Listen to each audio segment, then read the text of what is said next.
Hi friends, இந்த dress பார்த்திங்கன்னா சாரீலேருந்து சுடிதாராக convert பண்ணியிருக்கோம். ஸோ சாரியில் இருக்க பார்டரை யூஸ் பண்ணி இதுக்கு நெக் டிசைன் எப்படி கொடுக்கலாம் அப்படின்னு பார்க்கலாம். ஃபஸ்ட்டு வந்து அந்த நெக்கோட ஹைட் பார்த்திங்கன்னா 6.5 இன்ச், அதோடு சேர்த்து ஒரு 6 இன்ச்சஸ்க்கு நம்ம எக்ஸ்ட்ரா எடுத்துக்கிறோம். அண்ட் மடிச்சடிக்கிறதுக்கு ஒரு 1/2 இன்ச் சேர்த்து மொத்தம் 13 இன்ச் வரைக்கும் நம்ம எடுத்துக்கலாம். ஸோ 13 இன்ச்சுக்கு ஒரு 4 பார்டர் வந்து கட் பண்ணி எடுத்துக்கோங்க. 4 பார்டர் வந்து கரெக்டாக இருக்கும், அதுக்கு மேலே தேவைப்படாது. ஸோ இந்த மாதிரி கட் பண்ணி எடுத்துகிட்டு ஒன்றோட ஒன்றா வச்சு அட்டாச் பண்ணிக்கோங்க. இதே மாதிரி 4 பார்டரையுமே வச்சு நம்ம அட்டாச் பண்ணி எடுத்துக்கிறோம்.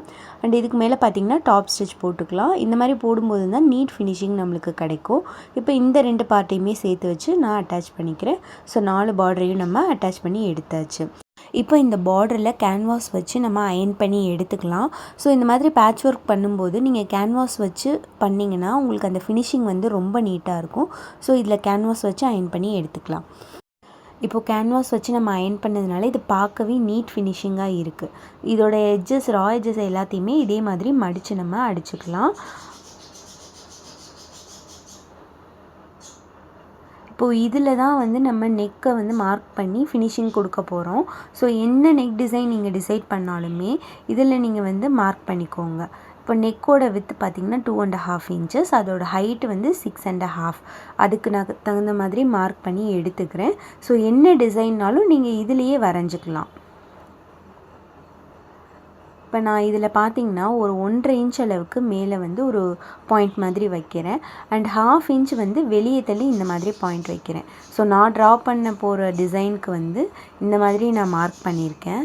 ஸோ இந்த டிசைன் வந்து நீங்கள் இந்த மாதிரி மார்க் பண்ணிங்கன்னா இதோட லுக் வந்து ரொம்ப அழகாக இருக்கும். பொதுவாக என்ன பண்ணுவாங்கன்னா இப்படி ஸ்ட்ரெயிட்டாக கொண்டு வந்து இந்த மாதிரி கர்வ் கொடுப்பாங்க. பட் இந்த மாதிரி ஸ்ட்ரெயிட்டாக கொண்டு வரதை விட ஒரு 1/2 இன்ச் நீங்கள் வெளியே தள்ளி இந்த மாதிரி இந்த பாயிண்ட்லேருந்து நீங்கள் கர்வ் கொண்டு வந்தீங்கன்னா இது பார்க்கவே வந்து லுக் ரொம்ப அழகாக இருக்கும். ஸோ இந்த நெக் வந்து நம்ம இந்த மாதிரி கட் பண்ணி எடுத்துக்கலாம். இப்போ வந்து இந்த நெக்கை அப்படியே வச்சு நம்ம ஃபினிஷிங் கொடுக்க போகிறோம் நம்மளோட சுடிதார் டாப்பில். இப்போ இதுதான் மிட் பாயிண்ட்டு. அதில் லைனிங்கை வச்சுட்டு இதுவுமே ராங் சைடு அண்ட் லைனிங் இருக்குது, அண்ட் இதுவுமே ராங் சைடு. ஸோ 3மே ராங் சைடு வச்சு தான் நம்ம வந்து டேர்ன் பண்ணி திருப்ப போகிறோம், ஸ்டிச் பண்ணி திருப்ப போகிறோம். நெக் வந்து ஃபினிஷிங் கொடுக்க போகிறோம். ஸோ நாச்சஸ் ஆல்ரெடி போட்டு வச்சுருக்கேன் நெக்குக்கு.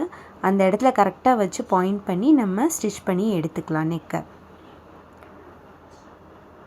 எப்போவுமே இந்த டேர்னிங் வரும்போது ஜஸ்ட் நீடில் மட்டும் வச்சுட்டு இந்த கிளாத்தை தான் நீங்கள் திருப்பணும். அப்போ தான் உங்களுக்கு வந்து அந்த டேர்ன் எல்லாம் வந்து கரெக்டாக இருக்கும். உங்களால் வந்து கரெக்டாக தைக்க முடியலன்னா இந்த மாதிரி மார்க் பண்ணி கூட 1/2 இன்ச் கேப்பில் நீங்கள் வச்சு ஸ்டிச் பண்ணலாம். ஸோ இங்கேயும் பார்த்தீங்கன்னா நான் கிளாத்தை தான் நகட்டுறேன். ஜஸ்ட் அந்த நீடில் வந்து உள்ளே இறக்கிட்டு கிளாத்தை நகர்த்தி தான் நம்ம ஸ்டிச் பண்ணி எடுக்கணும். இப்போ நம்ம வந்து நெக்கை கட் பண்ணி எடுத்துக்கலாம். கட் பண்ணிவிட்டு அங்கங்கே நாச்சஸ் போட்டு நம்ம அப்படியே வச்சு திருப்பி நெக்கை வந்து ஃபினிஷ் பண்ண போகிறோம். ஸோ இந்த மாதிரி ஷார்ப் எட்ஜஸ்லலாம் வந்து கரெக்டாக நீங்கள் வந்து நாச் பண்ணிங்கன்னா தான் உங்களுக்கு டேர்ன் பண்ணும்போது நீட்டாக இருக்கும். அந்த எட்ஜஸ் எல்லாமே நீட்டாக கிடைக்கும் உங்களுக்கு ஃபினிஷிங். இப்போ வந்து இதுக்கு மேலேயே நம்ம டாப் ஸ்டிச் கொடுத்து இதை கம்ப்ளீட் பண்ணிக்கலாம்.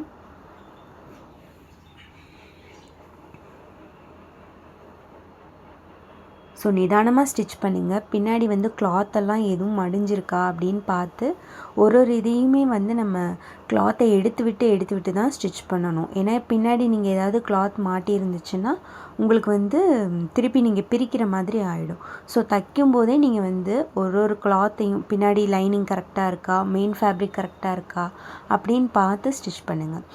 இப்போ நெக் வந்து கம்ப்ளீட் பண்ணிட்டோம். சிம்பிள் டிசைன் தான், இதில் காம்ப்ளிகேட்டடாக எதுவுமே இல்லை. பட் அந்த பார்டர் வச்சு நம்ம ஸ்டிச் பண்ணதுனால அதோட அவுட்புட்டே சூப்பராக இருக்குது.